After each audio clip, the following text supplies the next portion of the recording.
Bonjour! Vous écoutez l'épisode 73 de Change ma vie, le podcast qui vous donne des outils pour votre esprit. Je suis Clotilde Dussoulier, coach de vie et exploratrice de ma vie intérieure, et je partage ici les découvertes qui ont changé ma vie. Change ma vie est un podcast publié tous les jeudis et vous retrouverez les éléments et les ressources dont je parle sur le site changemavie.com. Abonnez-vous au podcast sur la plateforme de votre choix pour être notifié des nouveaux épisodes chaque semaine. Si vous aimez ce podcast, la meilleure façon de le soutenir est de laisser un avis 5 étoiles sur Apple Podcast. Ça permettra à d'autres de le découvrir plus facilement. En préambule de notre épisode cette semaine, je voudrais parler avec vous de notre cerveau. Notre cerveau est un outil d'une puissance et d'une sophistication sans égale sur la planète. Il n'existe pas une machine, un ordinateur qui arrive à la cheville de ce que le cerveau humain arrive à faire. En plus, c'est hyper compact, on l'emporte partout avec nous, donc c'est vraiment une merveille. Par contre, comme tous les outils, il faut savoir s'en servir pour qu'il nous soit le plus utile possible. Et manque de bol, cet outil-là nous est certes livré de série gratuitement, mais on n'a pas le mode d'emploi. Et donc, c'est finalement ce qu'on se propose de faire ensemble sur Change ma vie, je ne sais pas si vous avez remarqué. L'idée, c'est d'examiner comment fonctionne notre cerveau, comment il a été programmé avec des programmes par défaut, et on essaye d'identifier à quel moment ces programmes par défaut nous sont super utiles. Par exemple, quand on se souvient sans effort qu'il ne faut pas mettre la main sur la plaque chauffante, ou quand on arrive à marcher et à parler sans réfléchir à chaque instant à la complexité inouïe de la manœuvre, et à quel moment, à l'inverse, ces programmes par défaut de notre cerveau nous desservent parce qu'ils ont des effets de bord ou parce qu'en fait, ils ne sont pas tout à fait adaptés à nos vies contemporaines. L'intérêt de cette démarche, c'est qu'il y a assez peu de chances que le firmware de notre cerveau soit mis à jour pour corriger ces petits problèmes malencontreux. Par contre, si on apprend à bien connaître cette machine extraordinaire, si on arrive à développer une connaissance intime de son fonctionnement, on peut à ce moment-là mettre sa puissance incroyable à profit pour nous aider à avancer dans la direction qu'on veut, plutôt que d'être sans arrêt freiné ou gêné dans nos efforts. Et il y a en particulier une caractéristique de notre cerveau à laquelle vous n'avez peut-être jamais réfléchi, mais qui gagne à être connue et qui gagne à être utilisée à bon escient. Cette caractéristique, c'est que notre cerveau, c'est une machine à répondre aux questions. Notre cerveau déteste les questions sans réponse. Il est incapable de laisser une question sans réponse. Dès qu'il est face à une question, hop, il se met immédiatement en quête de lui trouver une réponse. C'est une de ses missions principales et il prend ça très au sérieux. À l'origine, la raison pour laquelle notre cerveau est câblé comme ça, c'est que pour survivre, il faut essayer de comprendre le monde du mieux qu'on peut. Tout ce qu'on ne comprend pas, tout ce qu'on ne sait pas, est potentiellement une source de danger et donc il faut éviter à tout prix l'incertitude. Incertitude égale risque et risque égale danger. Donc il faut essayer de comprendre comment les choses fonctionnent, comprendre à quoi elles servent, à quoi est dû tel ou tel phénomène, qu'est-ce qui cause tel ou tel problème, qu'est-ce qui a provoqué telle ou telle douleur. Tout ça dans le but d'en tirer des leçons pour éviter les dangers, pour trouver des solutions et pour améliorer les chances de survie de l'espèce de génération en génération. Donc c'est extraordinaire comme mécanisme.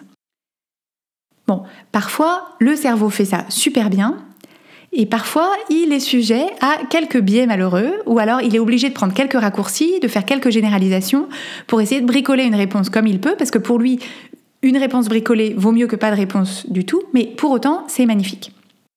Alors, une fois qu'on sait ça, une fois qu'on sait que notre cerveau est une machine à répondre aux questions, on se dit qu'il est du coup très important de prêter attention aux questions qu'on lui pose. Parce que le cerveau ne préjuge pas de la qualité des questions. Il voit une question, il y répond. Donc il ne juge pas la question, il se contente d'y répondre. Donc si on lui pose de mauvaises questions, il va nous apporter des mauvaises réponses. Si on lui pose de meilleures questions, il va nous apporter, devinez quoi, de meilleures réponses. Merci. Donc la première chose à faire, c'est donc de prêter attention et de remarquer la nature des questions qu'on pose à notre cerveau à longueur de journée. Alors vous n'en avez peut-être pas conscience, parce que c'est pas quelque chose auquel on pense nécessairement, c'est pas quelque chose sur lequel on a attiré votre attention, mais je peux vous assurer que vous vous posez effectivement plein de questions, que vous posez plein de questions à votre cerveau à longueur de journée et que parfois c'est même constamment la même question que vous vous posez toute la journée. Un bon moment pour les remarquer, c'est des moments où vous pourriez ressentir de l'anxiété, de la culpabilité, de la frustration, du découragement. Donc, ces émotions qui peuvent vous être désagréables, vous pouvez les utiliser comme un signal et vous dire au moment où vous ressentez ces émotions d'anxiété, de culpabilité, de frustration, de découragement, essayez de vous dire, alors attendez, je ressens cette émotion, quelle est la question qui est en train de tourner dans mon esprit? Quelle est la question que je suis en train de me poser et comment est-ce qu'elle est formulée? Donc pour vous donner des exemples de questions, qui sont à mon sens des mauvaises questions, c'est des questions du style « Comment ça se fait que tout le monde y arrive sauf moi ?» Qu'est-ce qui cloche chez moi? Comment ça se fait que je suis encore célibataire? Qu'est-ce qu'ils vont penser de moi? Qu'est-ce qui se serait passé si j'avais pas pris telle ou telle décision? Pourquoi est-ce que mon enfant est si ingérable? Pourquoi est-ce que c'est si difficile de perdre du poids? Pourquoi est-ce que j'arrive pas à changer? Pourquoi est-ce que ça prend autant de temps? Pourquoi est-ce que j'ai jamais d'argent? Qu'est-ce que j'ai fait pour mériter ça? Pourquoi est-ce que mon conjoint, ma compagne, mon compagnon ne fait jamais ci ou ne fait jamais ça? Pourquoi est-ce que personne ne m'aime comme je suis? Et qu'est-ce qui va encore aller de travers? Toutes ces questions sont des impasses. Ce sont des impasses parce qu'elles contiennent toutes une croyance qui nous est défavorable. C'est-à-dire que dans la formulation de la question, vous avez brodé une croyance que votre cerveau va s'employer à prouver. Donc, quand vous vous demandez comment ça se fait que tout le monde y arrive sauf moi, cette question contient la croyance que tout le monde y arrive sauf vous. Quand vous vous demandez comment ça se fait que je suis encore célibataire, cette question contient la croyance que c'est un problème que vous soyez célibataire. Quand vous vous demandez qu'est-ce qu'ils vont penser de moi, cette question contient une double croyance, la croyance qu'on va penser des choses négatives de vous et la croyance que ça risque d'être un problème. Quand vous vous demandez pourquoi est-ce que mon conjoint ou ma conjointe ne fait jamais ci ou jamais ça, cette question aussi contient une double croyance, la croyance que votre conjoint ou votre conjointe devrait faire ci ou ça et que c'est un problème qu'il ou elle ne le fasse pas. Et au lieu de questionner l'existence même de ces croyances, au lieu de les examiner pour voir si elles vous sont utiles pour avancer, si vous avez envie de les conserver, vous en faites des vérités et vous chargez votre cerveau de trouver les éléments qui vont venir les confirmer et les renforcer. Et votre cerveau, bonne bête, va aller les chercher et il va les trouver parce que quand on est convaincu de quelque chose, on peut toujours arriver à interpréter les faits dans le sens de notre conviction. Donc, quand vous posez toutes ces questions, votre cerveau va vous apporter toutes sortes d'éléments pour confirmer que tout le monde y arrive sauf vous. Il va vous dresser la liste de tout ce qui cloche chez vous. Il va vous expliquer toutes les raisons qui font que personne ne veut être avec vous. Il va vous lister toutes les choses affreuses qu'on pourrait penser de vous. Il va examiner toutes les façons dont vous avez pris la mauvaise décision. Il va vous rappeler toutes les façons dont vous n'arrivez pas à gérer votre enfant. Il va vous donner toutes les raisons pour lesquelles il vous est impossible de perdre du poids. Il va vous suggérer 1000 choses que vous avez mal faites. Et il va vous rappeler toutes les choses que votre conjoint ne fait pas et pourquoi c'est insupportable. Il va aussi vous apporter toutes les preuves que personne ne vous aime et il va vous dresser une liste exhaustive de toutes les choses qui pourraient bien aller de travers. Donc c'est super, vous terminez encore plus accablé, encore plus découragé, encore plus inquiet que quand vous avez commencé. Et ce n'est pas que la réalité factuelle soit accablante, décourageante ou inquiétante. C'est juste que vous avez dit explicitement à votre cerveau « Ce sujet est un problème, voilà le problème qu'on a, maintenant vas-y, apporte-moi toutes les informations que tu peux trouver sur ce problème. Parle-moi davantage de ce problème, je t'écoute. » Alors, une fois qu'on a pris conscience de ce mécanisme, qu'on a identifié cette propension à se poser des mauvaises questions, qu'on a repéré éventuellement les questions qu'on se pose qui sont des impasses, qu'est-ce qu'on fait? Eh bien, c'est facile, on se pose de meilleures questions. Alors, qu'est-ce qui fait la qualité d'une question?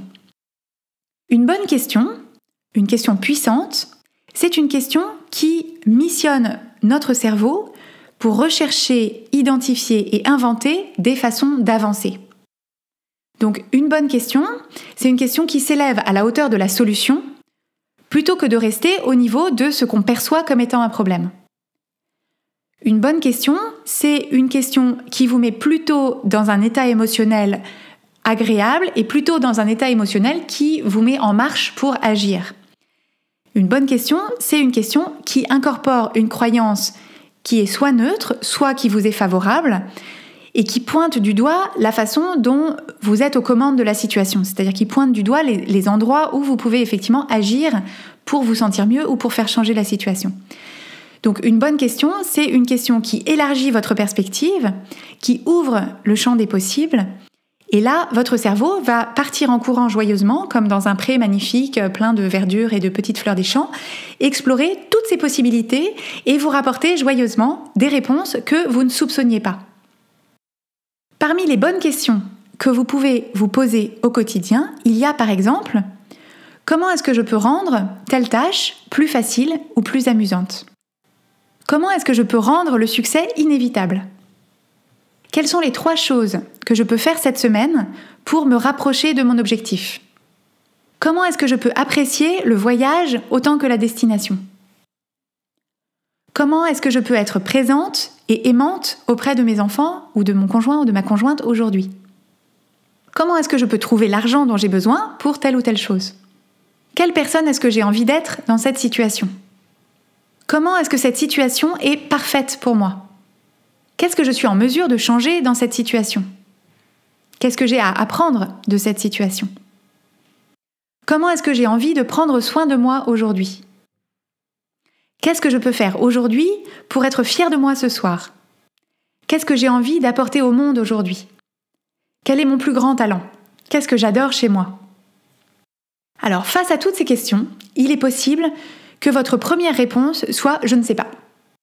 Et je veux que vous sachiez que à chaque fois que vous répondez « je ne sais pas » à une question, surtout une question comme celle-là, c'est une forme de capitulation. Ça paraît innocent et sincère, ce « je ne sais pas ». Vous vous dites « on ne peut pas m'en vouloir, je ne peux pas savoir ce que je ne sais pas ». Mais vous voyez que dès lors qu'on répond « je ne sais pas », on verrouille immédiatement l'accès à toute l'inventivité et toute la ressource que notre cerveau peut mettre au service de cette bonne question. Donc remarquez simplement ce « je ne sais pas » comme première réponse qui se présente et mettez-la de côté en disant « non mais ça c'est pas la vraie réponse », vous pouvez insister un peu et dire à votre cerveau « d'accord, ok, tu commences par me répondre « je ne sais pas », mais si je savais, qu'est-ce que ce serait ? Et si je devais deviner, qu'est-ce que je dirais ? Et si c'était pas un problème, qu'est-ce que je répondrais ? Et si je n'avais pas peur, qu'est-ce que je pourrais imaginer ? Et si je savais que tout allait bien se passer, qu'est-ce que je trouverais comme solution ? En mode extrême à la Tarantino, ça peut être aussi « et si j'avais un revolver sur la tempe, qu'est-ce que je répondrais ?» Et vous serez surpris de voir que votre cerveau, qui il y a un instant vous disait « je ne sais pas », en fait, il est capable de trouver des réponses et des solutions, les faire émerger grâce à ces questions de bonne qualité. Donc pour appliquer cette notion de bonne question cette semaine ou de meilleure question, je vous propose de vous référer à la liste des questions que je viens de vous proposer et vous retrouverez cette liste par écrit dans les notes de l'épisode sur changemavie.com. Donc je vous propose de les recopier, peut-être dans votre fidèle carnet, et d'enrichir peut-être la liste avec vos propres idées de questions, si vous en avez qui vous viennent. Donc souvenez-vous, les bonnes questions, ce sont des questions qui aboutissent à de bonnes réponses. Ce sont des questions qui aboutissent à des réponses qui éclairent votre chemin, qui vous donnent de la force, qui vous font vous sentir bien et qui vous donnent l'envie et l'énergie d'avancer. Donc les bonnes questions créent cet espace de possibilités dans lequel vous avez envie de vous proposer de vivre au quotidien. Et justement comme exercice, vous pouvez tout à fait chaque matin pendant un petit moment, ou pour toujours, puiser dans votre liste de bonnes questions, en choisir une, celle qui vous parle ce jour-là ou au hasard, et y répondre par écrit. Vous écrivez la question et vous laissez venir, vous explorez toutes les réponses, toutes les idées qui vous viennent et vous les utilisez pour inspirer et pour guider vos actions dans la journée.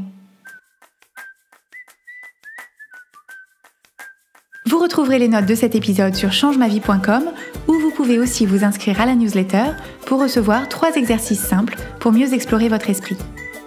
Si vous avez envie de plus de clarté dans votre cheminement, si vous avez envie de mieux vous approprier les outils dont on parle sur Change ma vie, si vous voulez avancer plus vite avec plus de confiance, sachez que je propose une formule d'accompagnement personnalisée. Donc je travaille avec un tout petit nombre de personnes très motivées, c'est un suivi complètement sur mesure, et si c'est quelque chose qui vous intéresse, je serai ravie d'en discuter avec vous. Je vous donne rendez-vous sur la page changemavie.com/coaching pour en savoir plus. Vous pourrez solliciter une première conversation gratuite de découverte.